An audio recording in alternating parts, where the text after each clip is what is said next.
Paki mai rā, kaka mai rā, koutou katoa, nau mai, hoki mai, ki tēnei o tō tātou awhi ko te parakuihi tērā.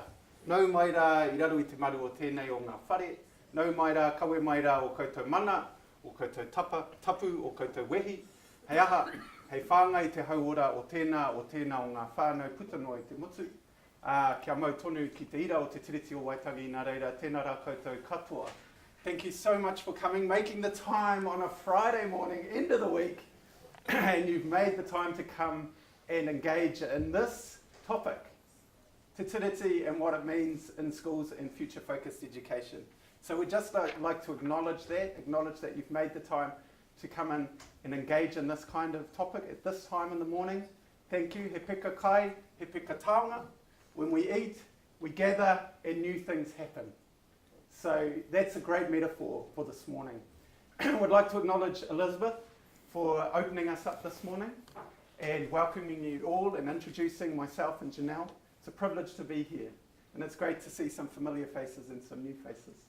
Hoi anō rā ka huri ki te karaki o te ata nei, hei tūwhera te hui, ne?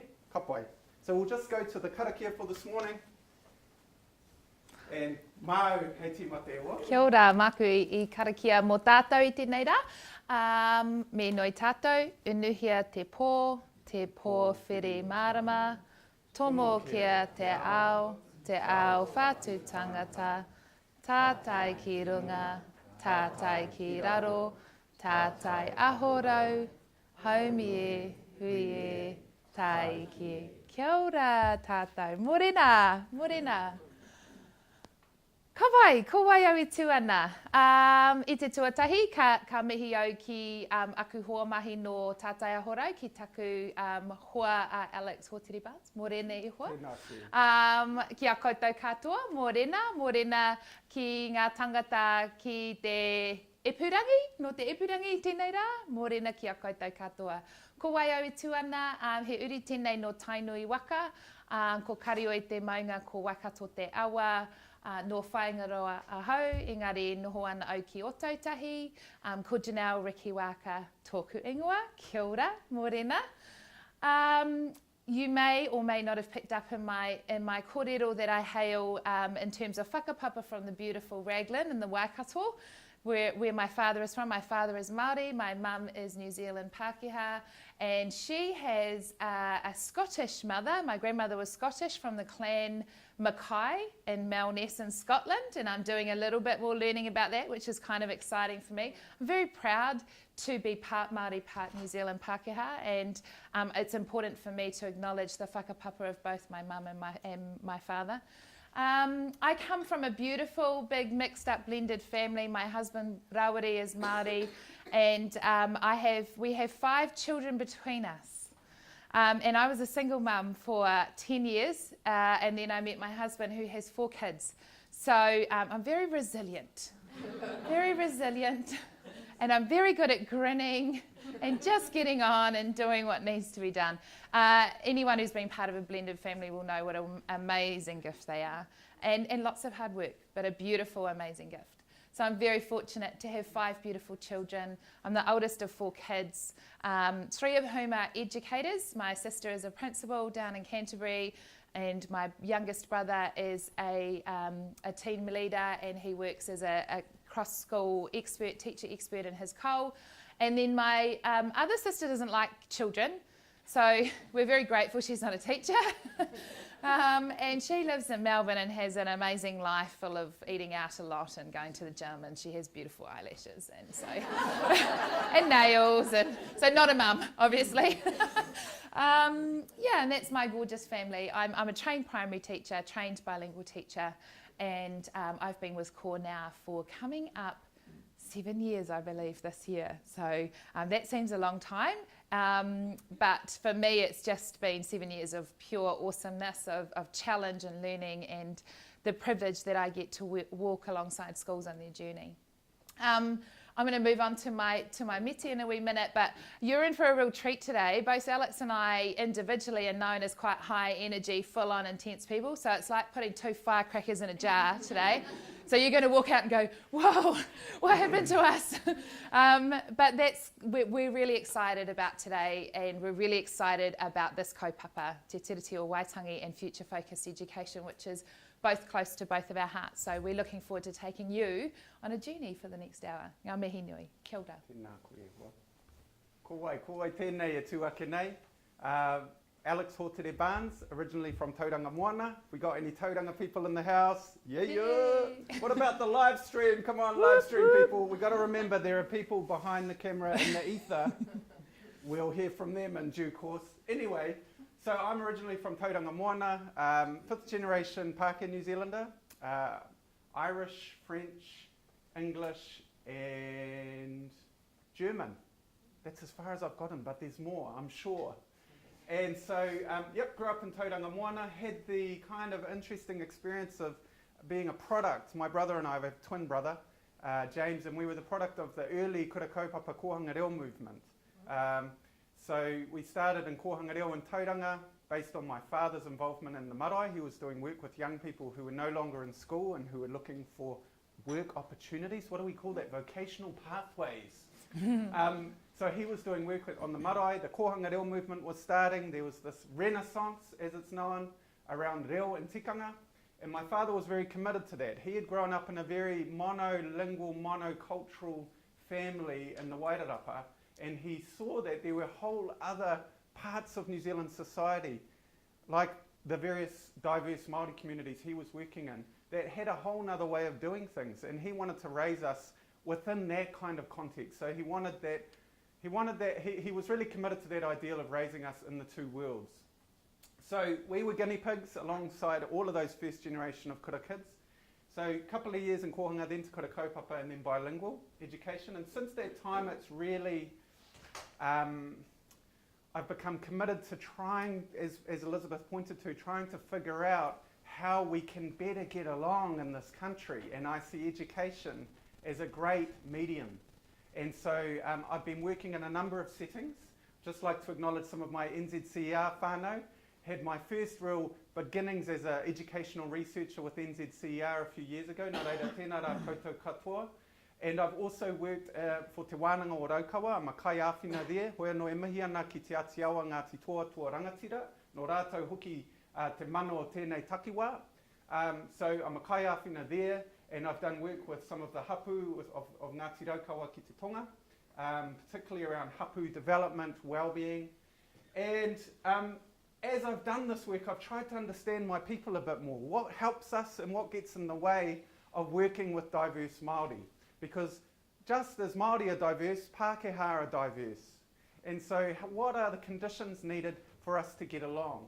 And so this is a great, some of you may have heard this, it's a great publication that came out in the 70s for Pacific Island people who came to Aotearoa and were trying to assimilate into New Zealand culture. And it was all about Pākehā culture, that we like to stick to time, that we have 3 children, we're financially prudent, and we have certain expectations about employment. And so I found that kind of interesting, and now I'm focused more on 21st century ways of being. This is a photo of my wedding day with my wife Lidia. Lidia is from Ngāti Maniapoto, Ngāti Wai, Te Aupauri, Te Rarawa, up north, Hotere. And that's my uncle, my beloved uncle who died a couple of years ago, who was a mentor of mine, a teacher. And that's in our wedding day. We had 3 kind of tikanga on our wedding day. My wife's family are strong Catholics, so we had the Catholic approach. We had the tikanga of the marae, Ngāti Maniapoto, and then we had my uncle, who brought my Pākehā approach. So he composed a Gregorian chant after all the other ceremonial elements had been completed, and this was a woven tapestry that we gifted to Riria's whānau, which shows our side of the family, our Pākehā side of the family connecting to her Māori side.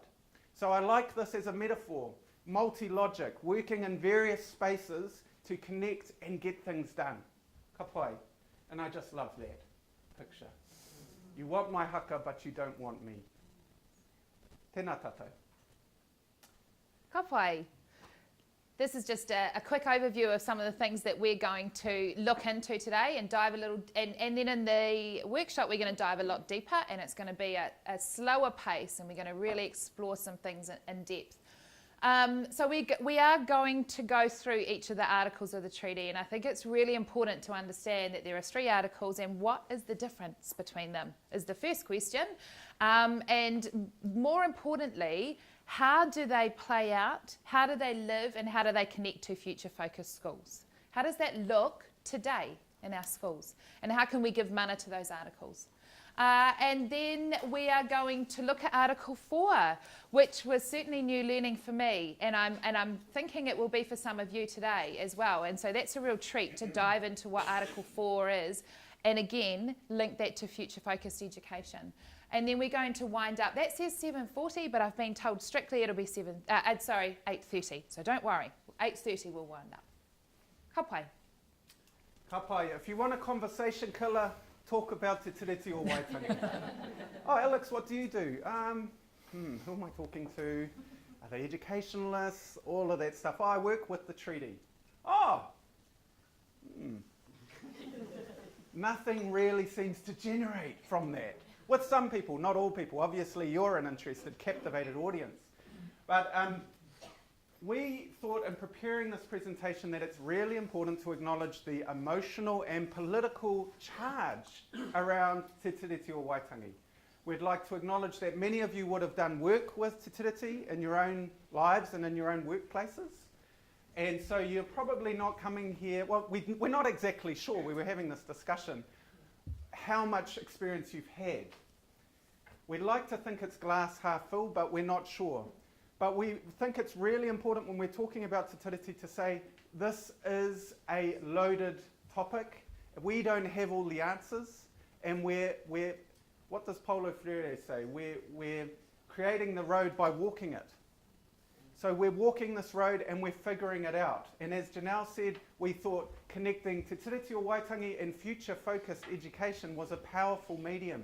Often people don't think of them as being related or connected. And we thought, what a great opportunity to use the breakfast as a medium to just reframe what Te Tiriti means and reframe what future focus might mean in Aotearoa, specific to this land and to its people. And so here are a few images that speak to what Te Tiriti might bring up. We got the protest marches in Waitangi. We got Don here. We got the historical signing of Te Tiriti. We got some amazing work happening in early childhood centres. We've got the seminal piece of writing by Dame Joan Medge, who really summarised it well, talking past each other. We seem to be doing that a lot. And then Patrick Snedden's response to Don Brash in the mid-2000s after the Orewa speech about why the treaty matters to Pākehā. And so what we're trying to do here is just talk about the elephant in the room, and that we want to create a space where we acknowledge the trickiness, but we also acknowledge the potential, and we're taking a leap of faith. Nā reira e hoa mā haramai kia māua nei, me tūwhitia te hopo, feel the fear, do it anyway. Kia ora. Kia ora. So, won't be long on this one. As Janelle said, we will be talking about the articles. Before we get into the articles, you've got these handouts, and the streaming people you will have in the slides you've received. This will be on your slides. Some of you may have already printed them out.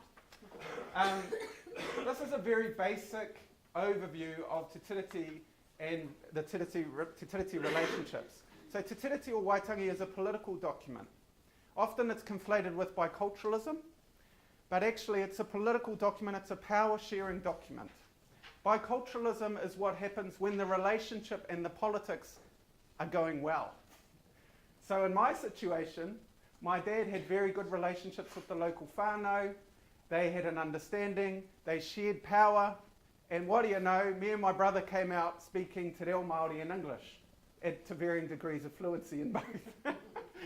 And so biculturalism, if you like, is an outcome, but Te Tiriti is more of a relational space. And so here we have the British Crown, the government's established in 1852, the various Crown agencies are then established, and we of course have the courts and Parliament. Now as teachers and educators, you are all, actually we are all, we're all agents of the Crown within this. So we have a tiriti relationship with hapu originally, and of course as the colonisation of Aotearoa continued, the diversity of Māori organising really came into flight. So now we have various hapu, we have iwi, we have runanga, we have various forms of Māori organising. And so when tiriti was signed, we had some hapu that didn't sign and some hapu that did. But ultimately, Te Tiriti was an agreement between the nations of hapu and the British Crown. Kei te pai? Kōrero wā? Carl, something I was going to add on to your previous slide. When I started to do a little bit of learning about the treaty, I went to my first treaty and education paper at university, and the very first thing the lecturer said to us was, the treaty's like Fight Club, just don't talk about it. Learn about it, just don't talk about it. And I was sort of, really actively, and I was like, oh, this can't be right. And I was excited about my new learning. And I made the big mistake of going to parties and trying to involve myself in conversations about the treaty. What I've learned, like Alex said, is it's polarising. It is absolutely polarising. And that is, I think, where I now want to invest my energy. Making it non-polarising it. Making it okay to have a conversation about the treaty. And I invite you to think about that today. How can we have conversations about the treaty that are safe? So it doesn't need to be Fight Club. Ka pai. Couple of snippets of resources that are out and about. Some of you may have heard of Tamsin Hanley's work about Te Tiriti in, I think it's primary level. It's a great curriculum document that can be used in schools. Another piece of work the New Zealand School Trustees Association put out 2 years ago now about governance and applying Te Tiriti. And then this piece of work which the Treaty Resource Centre and my colleague Jen Margaret put out, and I helped develop it too, Ngā Rerenga o Te Tiriti, which was really trying to create a knowledge base about how community-based organisations apply to Te Tiriti. And these are free. I believe you have to pay for this, but that's, from what I've heard, well worth the investment, although I haven't tried it myself, so I'm not endorsing. These two I've seen in action. Yeah, ka pai. So what we're trying to say here is there are pieces of work going on in Aotearoa which are attempting to bring people into the conversation, as Janelle said, as opposed to polarising people. Ka pai. So where does the future-focused education fit with all of this? I love this quote by Seth Godin. It just makes sense to me. So we are going through a massive change in education. And I know I don't need to tell you this. I feel like, but what we do know is that the world has changed exponentially, overnight, it seems. Just phenomenal change in a really short space of time. Now, schools, I think, probably really have always been future focused. I imagine education, even right back then, was still looking towards the future. They were still thinking about what are these kids going to need in their future. So I don't know that future focused education is necessarily a new thing. I think if we talk to teachers 50, 100 years ago, they would say, yeah, of course we're thinking about the future. What has changed is the future. That's the part that's changed. Not necessarily what schools do as such, but the future has changed, and that is having a massive impact on what we do. So no longer in the future we're going to see a ton of jobs automated. And there are statistics around that have been sort of put together by people far, far smarter than me, but that talk about somewhere in the vicinity over the next 20 to 50 years, somewhere in the vicinity of 80% of our current job market will be automated. So we really need to think about that, and we really need to think about the jobs that we're preparing our kids for. Mostly because, for no other reason than we're going to be old when they're looking after us. And it makes sense that we make sure they're prepared, that they are prepared for that job market, that they are prepared to look after New Zealand's economy and us in our old age. So there's some things that our kids are going to need. It used to be that our children were passive consumers of information. They would come into schools and they would get filled up with information. What we need now are active seekers of knowledge.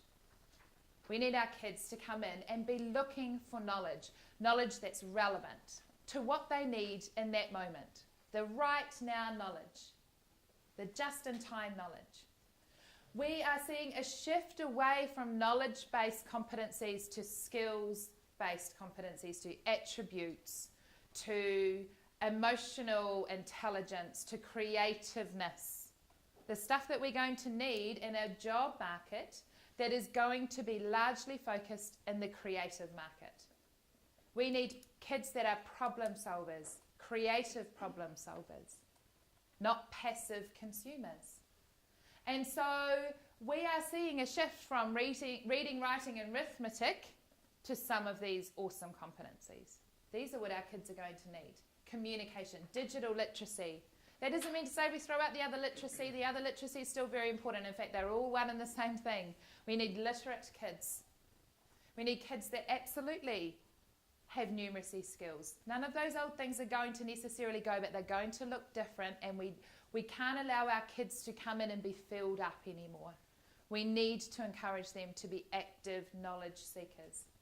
So we're seeing a big shift in how that looks. So future-focused education, although perhaps not something new, because I imagine all teachers really have been looking to the future, what we're preparing them for, that future is very, very different. And so we need to do things differently in our school. And in fact, I would go as far as to say if we don't, we're going to disadvantage our kids.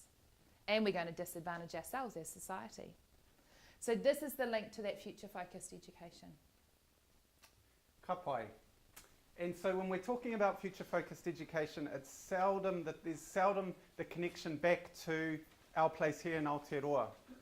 And so again, Janelle and I thought, let's make that link. Let's be courageous and make that link with Te Tiriti o Waitangi. Māori for a long time have been talking, at least to me, in my work with Māori, about how Te Tiriti is a blueprint and Te Tiriti is always speaking.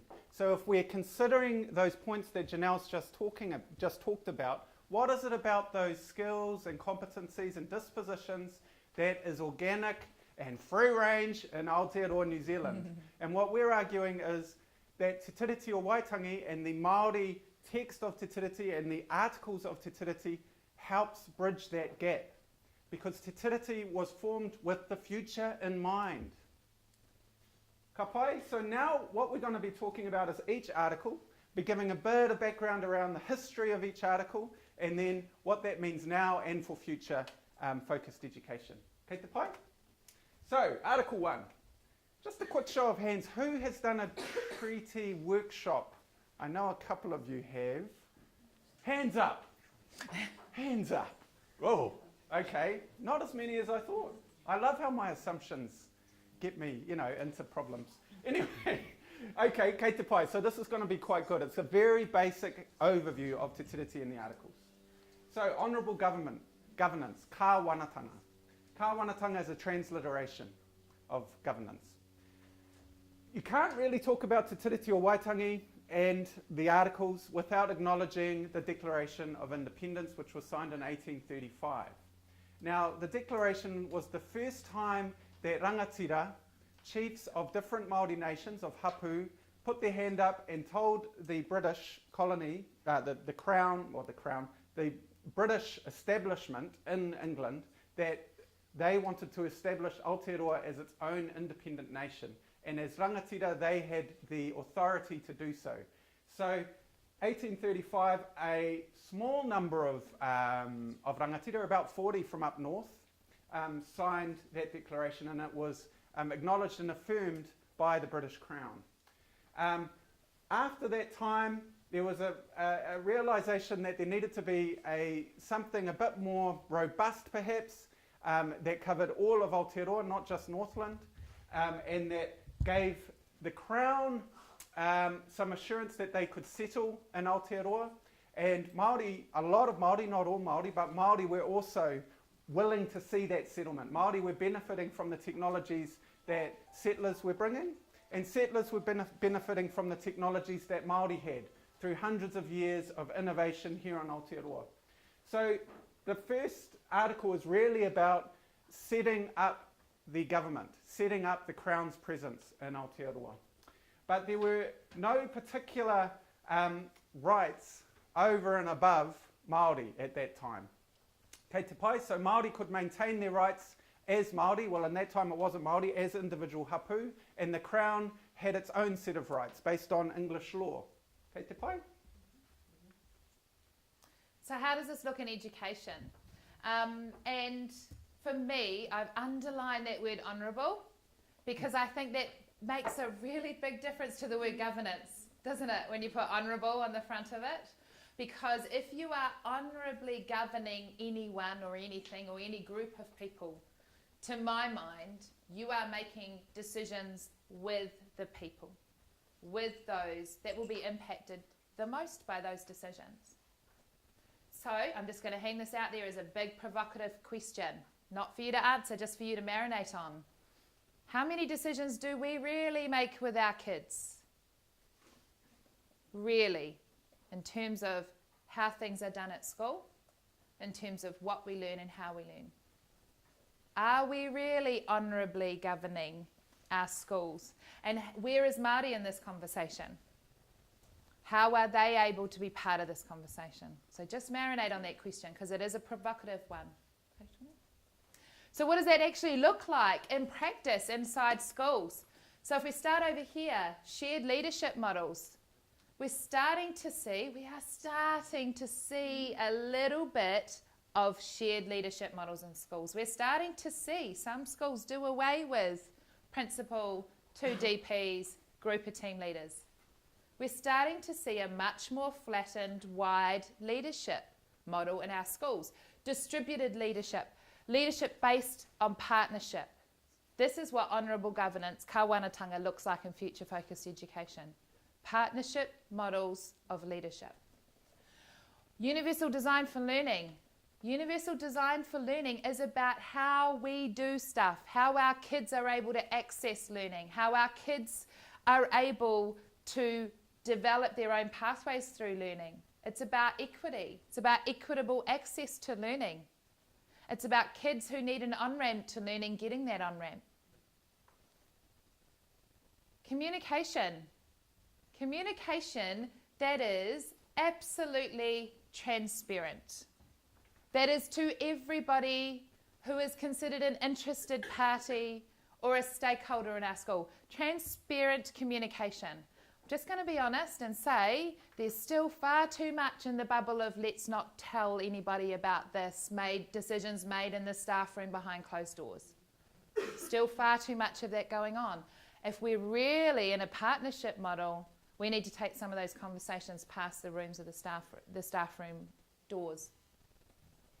And honourable governance, in the right-hand corner, to me, means I should be able to walk into any school in Aotearoa, New Zealand, any school, and know I'm in Aotearoa, New Zealand, and see 2 cultures represented equitably in language, in culture, and just in the artefacts and the things I see. I should be able to stand in any staff room in Aotearoa, New Zealand and go, I'm in Aotearoa, and this is how I know. Or any hall, or any classroom, or pull up out the front of any gate and know, this is Aotearoa, New Zealand. This is where I am, and this is how I know that. 2 cultures being represented equitably in schools, honourable governance. This is how it looks in future-focused schools. And that is the unique nature of Aotearoa that Janelle's just talking about. And that's not easy work, to share power and to look at your strategy with a partner and share resources. That's not easy work, and it takes time and it takes energy to create the conditions for honourable governance. But these are some great indicators of what's already happening and stuff you can build on. Some of you that have been inquiring into universal design for learning, taking a distributed leadership approach in your schools and learning communities. Think about how Te Tiriti and honourable governance, kawanatanga, can be used as a way to augment and support that work with tangata whenua, with Māori in your community. I think in short, sorry Alex, if you are seeing some of this stuff in your school, This is for you to say we're working towards Article 1 of the treaty. This is a celebration. If you're like, you know what, we're really working on our communication, and we're actually really working on the equitable presence of those two cultures in our schools, and we're really exploring UDL for our students, and we're also having conversations about leadership and how that looks and how we can empower people in our schools. If you're having those conversations, if you're on this pathway, you are absolutely exploring Article 1 of the treaty. Well done, keep going. Hari tonu. It's just making that explicit. Hey, exactly. Ka pai, Article 2, rangatiratanga. This is where often the politics come up. Māori self-determination, Māori authority, Māori agency. Of course, when Te Tiriti was signed in 1840, again, Māori weren't Māori. Māori were individual nations with connections amongst each other. Hapu. And so, in the Māori text of the treaty, in the second article, what this says is that the Crown recognises and upholds the independence, the authority, and the agency of those individual nations. Kei te pai? That hapu, these nations, have the paramount authority over anything that is precious to them. And this is a beautiful picture. I found this the other day when we were putting this together of a kahikatea tree in bloom. And I think it's a very powerful metaphor when the kahikatea is in its element, it's in its own rhythm, it's in its flow. And when I've seen Māori be able to express themselves fully in their own terms, according to their own kawa, according to their own knowledge and practices, they bloom. They bloom. And so Article 2 is really, traditionally, has been about affirming Māori authority and acknowledging that, and also allowing transactions over land at that point, because the Crown was wanting to establish itself. It wanted to create bases all over the country to establish its governance. And so this Article 2 enabled them to create agreements with those hapu to have transactions over land and resources. Can I just add something to this? Because this was I don't think it was new learning, but it was an aha moment for me, a realisation. When you think about these times, Māori weren't, if you imagine they were here for generations and generations, and there was the odd visitor, but really they were kind of, for the most part, by themselves for the longest time. They probably didn't necessarily have an awareness that outside of New Zealand, they might have thought, a few of them might have thought there's some people probably somewhere else. We can't be the only people in the world. But they pretty much had this idea that we're it, these are the people we come into contact with, apart from a few visitors. And so hapu, that's how they distinguished themselves between each other. So there wasn't a collective word for them. They weren't known as Māori. It wasn't I'm Māori and you're Māori and you're Māori and you're Māori. It was I'm Ngai Tahu, you're Tainui, you're Ngāti Porou. The actual sort of advent, if you like, of iwi Māori as an entire culture came with colonisation. We didn't have a name for ourselves as a collective group. In fact, the word Māori traditionally means normal. And I kind of have this, and it's totally made up in my head and it probably didn't happen, but I have this idea that the arrivals came and there was a conversation, two different languages, and they're saying, what are you? I'm sure the Europeans were wondering, what are they? Are they Indian? Are they China? Because they'd been around the world by then. And Māori were like, we're Māori. What is wrong with you and your hair and your face? So we're normal, And so their collective name came into account. But I think when you think about the treaty, Te Tiriti or Waitangi, the understanding of hapu is really important, and I don't believe it's something we all think about and we all consider. Because just like we can't say, this group of people in here, I'm going to ask you to make a decision for all Pākehā people in New Zealand. Can you imagine that? Would that be okay? Because they're all different. The same would go for Māori. They were hapu, very different. The hapu from the far north and the hapu from the deep south, very, very different. And I think that's a really important thing to have in your mind when you're thinking about Te Tiriti. And so you've kind of got these dual things at play. You've got independent notions of rangatira, authority of an independent group of people, a collective group. And then you've got that working with diversity.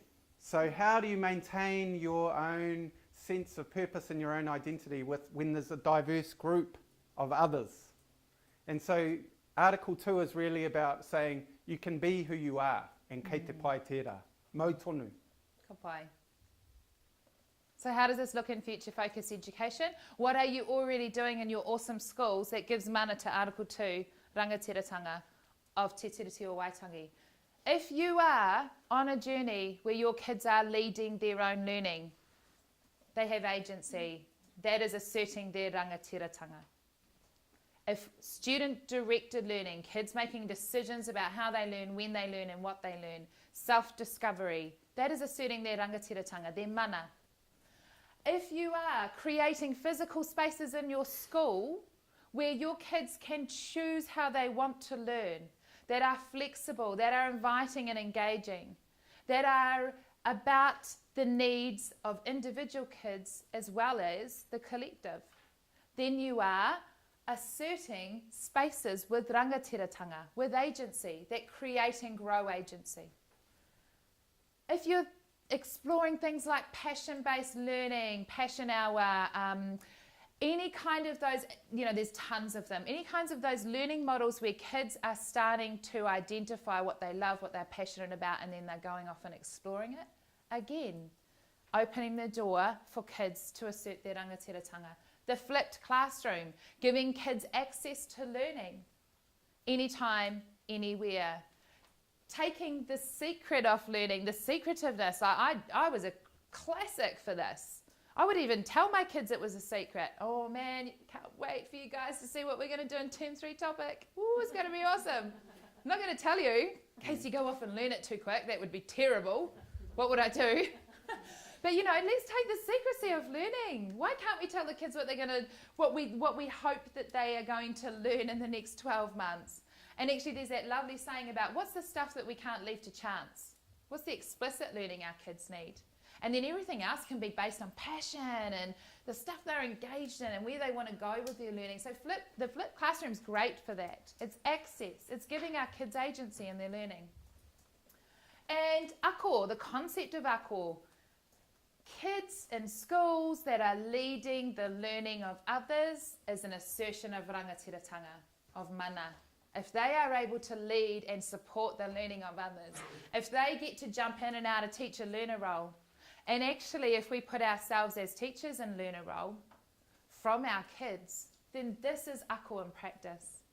Self-determination. The rangatiratanga symbol, the flag, it's become this I fear that for some, they look at it and they see the protest. There's so many interpretations of these symbols here.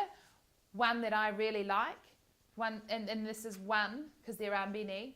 One that I really like is the two koro in the middle coming and meeting together.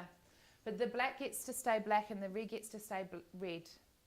So they get to maintain their identity. And I think that's what agency and rangatiratanga is about. It's about retaining and celebrating who you are, but being able to meet in the middle and have a conversation and collaborate and engage. So this symbol can be a beautiful symbol for us to base the tikanga and the values of our classrooms on. Well, some of some really good examples of schools working with their whānau as well, of students, and ensuring that whānau are involved in determining what makes a difference for their tamariki. And so schools are going into a new relationship with whānau and asking whānau, what works for you guys? What works for your child and what works for whānau? And they're going into the spaces that whānau inhabit. They're going to the community sports areas, they're going to marae, they're going to wherever whānau are, as opposed to always getting whānau to come into the school. And so that's a degree of the school letting go of its power to control and sharing that with whānau, so whānau can determine the types of content and pedagogy that their children can grow and flourish within. So that's another element. Yeah, I heard a nice analogy about that actually. I read it somewhere recently where they talked about, and actually this was a Pākehā principal in a school, and he was saying, you know that feeling when you go into a marae and you're like, ugh, I don't know if I'm going to understand anything and I'm feeling really uncomfortable. What if I have to do my mihi? And that whole this is an unfamiliar space for me and I'm nervous and I'm feeling, vulnerable because this is not familiar to me. And he talked about that feeling, which I felt too. Even as Māori, I feel that as well. And he was posing the question, I wonder how many of our Māori parents feel that when they walk through the gates of our schools. Because when you go back to what I was talking about before, if we don't have schools that are equitably representing both cultures, then they are walking into a non-Māori space. So how can we, like Alex said, how can we change this? Like, let's mix this up. Why do they always have to come here? Can we figure this out?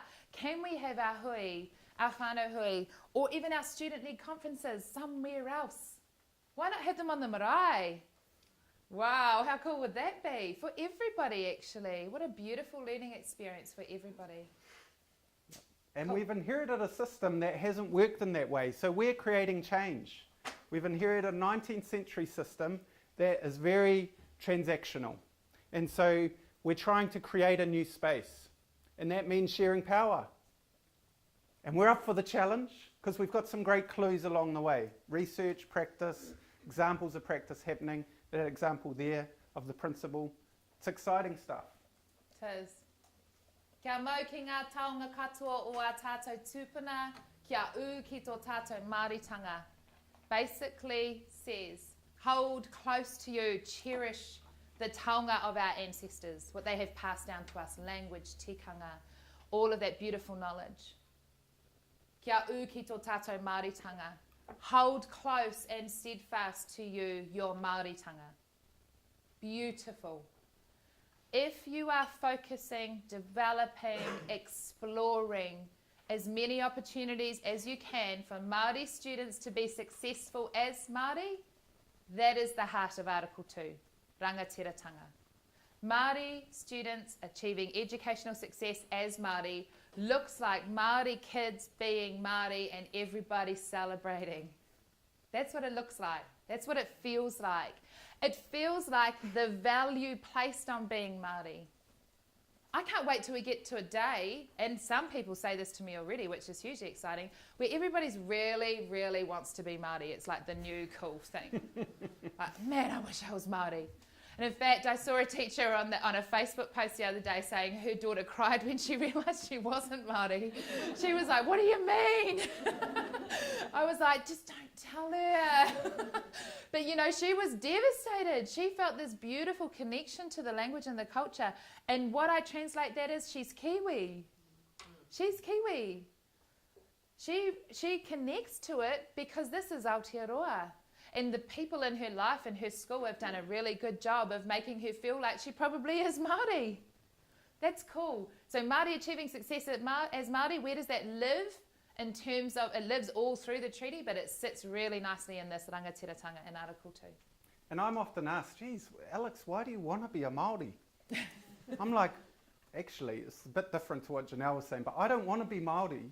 The research shows, in my work with Pākehā who've had successful working relationships in education with Māori, it's about Pākehā being proud of who they are and owning that, but being able to step into and acknowledge Māori ways of being. Kei te pai? Yeah.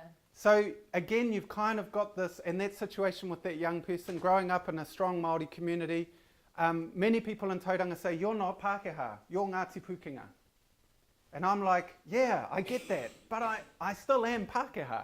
And so I've had to figure that out. So we've kind of got this interesting scenario happening at the moment. So it's okay to basically be yourself. You are who you are, but be open to exploring other ways of being in the world and other notions of success and well-being. Article 3, ōritetanga, equity.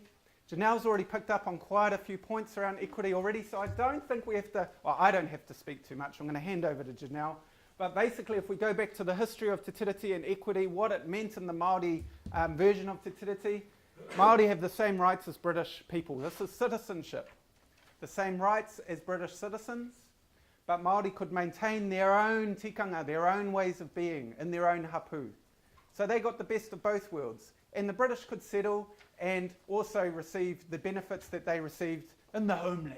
in England. Kei te pai? So it was about equitable access to services regardless of who you were, citizenship. And I love this picture. This is a picture of what they called in the early days Pākehā Māori. And so you've got Pākehā who have got these connections with local hapu and become part of that whānau. Again, a little bit like the example. They become part of that Māori community. Ka pai. So what does this look like in future focus schools? I'm gonna jump over the place a wee bit, but let's start down here with this picture.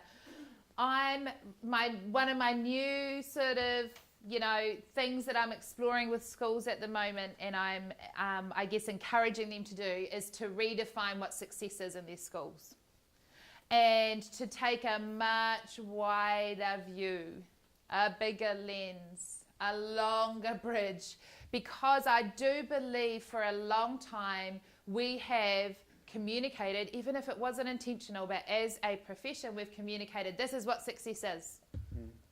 And it starts from the minute you walk in the classroom and you can see that the triangle group of readers and the square group and the circle group, and then really quickly mum can figure out how good you are at reading by saying who's the best reader in the class and which group are they in, and then all we have to do is figure out, oh, you're in that one. Really quick, that's how it works. Sad to say, many mums are doing this, many dads are doing this. We have put a sort of bubble out there of this is what success looks like, and this is where we are seeing those who don't fit that mould sitting down the bottom in our tail end of the education system. But some of those kids, in fact a great deal of them, in fact probably most of them, are Māori and Pacifica. So what if we redefined what success looked like in our schools? And this is not a national standards NCEA debate either, because that's there. I'm not going to talk about that's the immovable post at the moment. I'm talking about what we communicate to our kids and our whānau about what success is and how we celebrate that success. Is it equitable? Where does Māori success look? Because actually, let's be honest, if it was pass-fail on being Māori, how many of the kids in our system would fail? Might be quite a different report to write. Really, we need to start to widen the lens of success, and if we are doing that, then we are starting to ask questions about how success is defined in equitable ways in our schools. Board of Trustees, even the staff in our school. That's a really good ringtone. Anyway. Yeah, that's it. Board of Trustees, teaching staff at school. How many brown faces have we got? Where are the voices? Who has the loudest voice? Because equitable representation of non-Māori and Māori in our schooling system is really out of whack. It's not happening so well. So actually, let's ensure that it does happen, so that we can have conversations from multiple perspectives. Te reo Māori being present in our schools. Te reo Māori is for everybody. Te reo Māori is for everybody to learn. It is everybody's job to ensure that it is going to thrive and survive. Some people want to learn it to the absolute piki ki te maunga, to the they're going to spend their life learning Māori. Some people want to learn a little, some people want to learn a lot. But in a school, in Aotearoa, all kids should learn something. Absolutely. It is not okay for it to just be in some classes or from 2 till 3 on a Friday. It needs to be integrated. So te reo Māori, having mana and status, equity. Māori giftedness. How many of our schools are truly exploring Māori forms of giftedness and ensuring that those kids are able to be celebrated, supported and nurtured in their gifts? And we've met these kids, right? And I think I can see faces straight away. If you think about manaaki tangata, so to care, the ethos of care for people. I taught this beautiful girl called Chloe, and I always think of manaaki tangata when I think of her when I think about manaaki tangata. She had an innate gene in her, a presence in her that she just was really caring. She saw stuff that needed to happen. You need this, I'm going to get it for you. My desk was tidied before I needed it tidied. You know, she was that kid. She had a sense of the feeling of people around her. She's upset. She'd say, "Whai Jay, she's upset." And I'd be like, wow. You know, she just had this beautiful presence of her manaaki tangata. Wahine marae, she might have been, you know, in her educational training in traditional times, she would have probably been trained to be that presence on the marae, to look after our kaumatua, to welcome our manuhiri. That's a gift. That is a gift. Not all kids have that. So how are we identifying Māori forms of giftedness in our schools, nurturing those gifts and ensuring that those kids can grow and be celebrated in those spaces? If this is some of the stuff you are working towards, and of course, just equitable presence of Māori and non-Māori, just having that equitably represented, right down to the books on the shelves, right down to the signs in the schools. How are we equitably representing both beautiful cultures of our country? So if you're focusing on this, this is very much Article 3 of Te Tiriti. And at the moment, we're doing some really interesting work around new digital technologies, and the challenge for new digital technologies and learning, and how we need to create mediums and platforms that reflect tikanga and te reo Māori, so that everyone has equitable access, regardless of who you are, to te reo and tikanga for your age level, in the school and at home. And what we're seeing at the moment is that there's an inequity there. English medium digital technologies, it's going through the roof. There's a real shortage of platforms for Māori language learning and tikanga. And so it's an interesting challenge and opportunity that we have as we're moving into this big data age, or as we're in the age of big data and digital technologies. That's a great application. How does equity relate to these new ways of learning and new ways of teaching in our schools and kura, so that te reo and tikanga is valued and seen and accessible, regardless of who you are? It's been an interesting discussion amongst Māori linguists about where te reo used to sit. It used to be seen as a taonga, that Māori keep it to themselves and do it for themselves, and that's still one position. More and more are coming out and saying we need non-Māori allies in this. We can't do it alone. And so they're using an equity argument there. And I would say as educationalists, we're in the system to make a change. I would assume we're all here because we're concerned about equity to some degree. We want people to succeed, as Janelle said. This is a beautiful quote from a colleague of mine. His queer said this, and she talks about biculturalism and how this could look. She talks about Māori people who walk every single day in a non-Māori world. And actually, maybe we've achieved biculturalism when some non-Māori are walking in a Māori world. And that's often discomforting for many. And it's in dip your toe in, and then we'll just get back out again. And actually, our Māori kids don't have that choice. They're in our schools. They're there till 9 to 3 every day. So just keeping that in the back of our mind. Kapai. Kapai, we've got how much time? 2 minutes? About 2 minutes. We're on the treadmill, people. Hold on, we're going to go. We're going to go.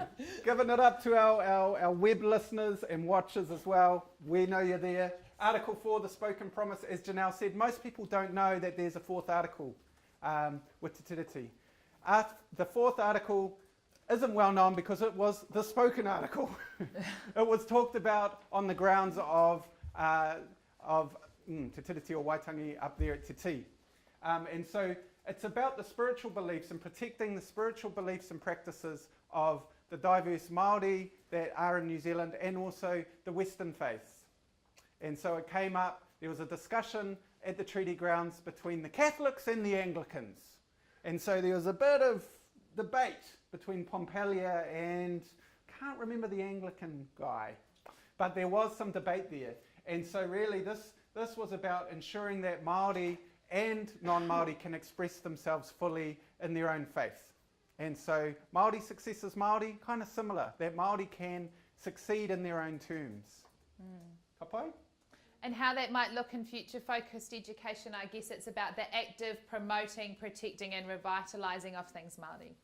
that if we are all in that journey and in that waka together, that we are all going to do our part to protect, revitalise and promote things Māori, then we're going to maybe just see a shift.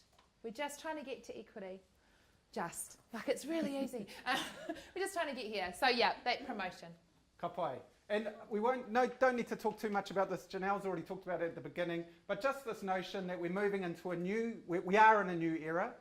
And so we need to be thinking about the different knowledges that can equip our tamariki and young people.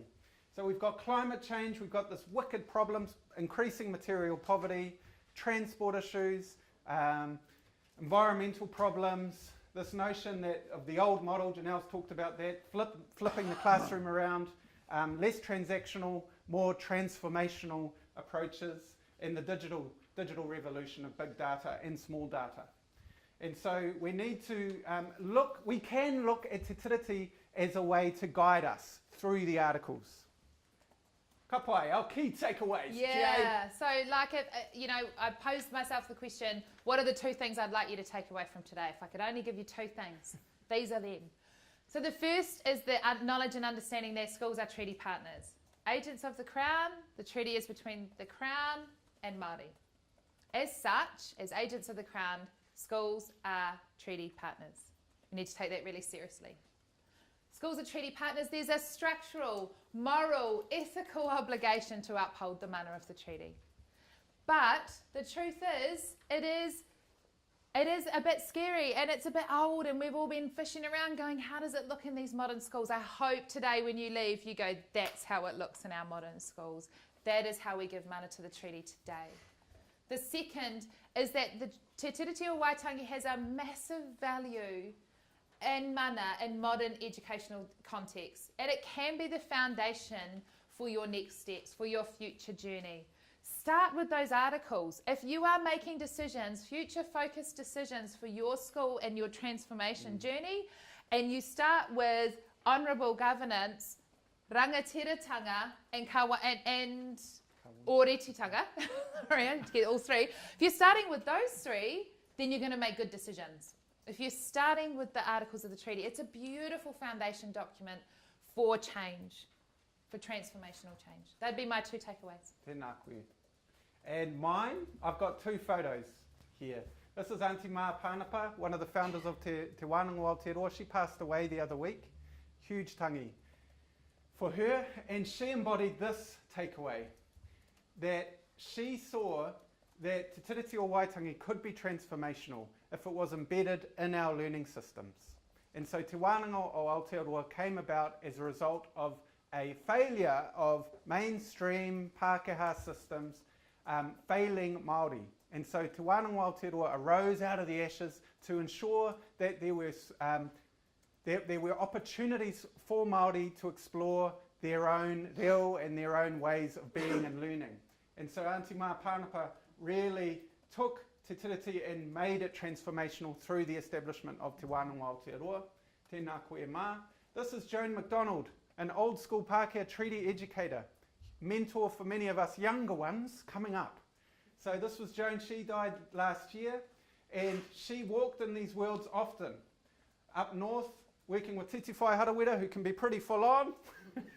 She walked with her and talked with her about how we can bring together mātauranga Māori and Western ideas about education, teaching and learning. So these 2 fine ladies epitomised and embodied what we can do. And they were doing that 30 or 40 years ago. So now the challenge is for us to pick that up and follow in their footsteps. Ka pai, nā reira tēnā rā kōrua. Moi mai rā. Ka pai. Look, we just want to finish with this, I guess. Beautiful whakatauki, ko koe ki tēnā, ko ahau ki tēnei kiwai o te kite. You at that handle and me at this handle. And this is, I guess, a little bit of a euphemism right here. New Zealand Pākehā, New Zealand Māori, same team. Hyphenated surnames. Yeah, we've both got hyphenated surnames. We thought about that. It's going to be a real mouthful for everybody, for whoever's thanking us today. Yeah. But this is, it's about, Te Tiriti o Waitangi is about a conversation. It's about a conversation about partnership, conversation about equity, and it will only have the ability to happen if we all pick up the handle of the kite. We actually just need to put ourselves in a position to have that conversation.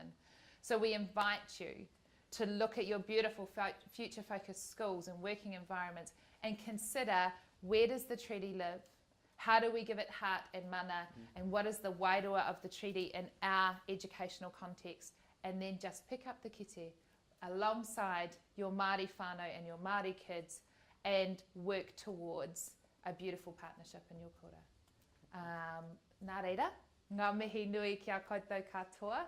I tēnei rā, ngā mihi ki aku hoa mahi ki a koutou, I te ao epurangi, ngā mihi nui ki a koutou. Pukitirangi. Kopai, and thank you so much for today. Please feel free to get in touch. Ai, kia ora. Hoki pai atu ki wā koutou kāinga. Go safely back home. If you're going to go home or go to your schools, go back to those places. If you're going to stay on for the workshop, that'll be great. It'll be a bit more chilled out and we'll go deeper into some of what we've covered. Kia ora. Mauri ora. Just before we finish, there may be somebody out there that wants to ask a question, and if you're on the stream, you're more than welcome to get the person at your end to send a text or a message on our Twitter feed through. If there's anybody in the room that would like to ask a question before we finish off, I just throw this little sound box to you, and that means that the people on the stream can also be a part of the Q&A. So, yep, just pop your hand up if you'd like to. Yep. I'm supposed to throw this, but health and safety, you know, kind of prevents it. It's not a question, it's just a comment. That was absolutely incredible. I just learnt so much, and I just love the way that you made the links back to what we can be doing in our schools. So thank you so much. Kia ora, ngā mihi. Anybody else got a question? Okay. I will throw it to you. Kia ora, ko Michael tōku ingoa. I was wondering what role do you see for subjects within schools within this model that you've given us today? Really good question. Look, I'm a trained primary teacher, so far be it from me to start, you get in really big trouble if I start talking about secondary schools. But what I can tell you is what I'm seeing. I am seeing lots of secondary schools asking a very big question: does this still work? Does this still work for our kids in terms of these siloed sort of subject ways we've seen in secondary schools? And we are seeing a whole bunch of schools trialling some new ways of doing things, integrated learning. I think if you are going to put kids at the centre, I guess my answer to that is, if you're going to put kids at the centre, then very few kids, in fact very few adults, learn things in isolation. Like, I'm just going to learn this and then I'm just going to learn that. That actually life is full of integrated learning, and actually it's most meaningful when it's connected to a context and it's personally meaningful. So I think the answer is, they may not work as well as they have in the past. Far be it from me to make a decision on behalf of all secondary schools that we're going to abolish all subjects, but I guess what I would totally advocate for is going back to the kids in those schools and asking them, is this still working? And just finding a pathway forward. I don't know if you want to add to that. Yeah, well, we're also seeing some really cool innovations in schools, that using place-based learning as an example, which is about integration. And so in Tainui, where I'm living, for example, there's work happening around koro neihana. So kingitanga, big in Tainui. And so schools are going to kingitanga, participating in the kingitanga event, so koro neihana, the coronation, going to that, observing, going back into the school, writing about that experience, researching that, connecting with tūranga waiwai marae. So there's some, and that's place-based. And it's going out into the community, and you're integrating, in that way, you're integrating social studies, te reo Māori, writing, creative writing. And so there are lots of ways you can incorporate mātauranga Māori. It's just about being able to look up outside of the trench, which teachers are often in. They have to work very solidly to try and get their standards done and everything, but it's having that ability to look up and look out at the opportunities available in the space that you're in. That's what I would say. Kia ora. Good question. Anybody else got a question? What about our online people?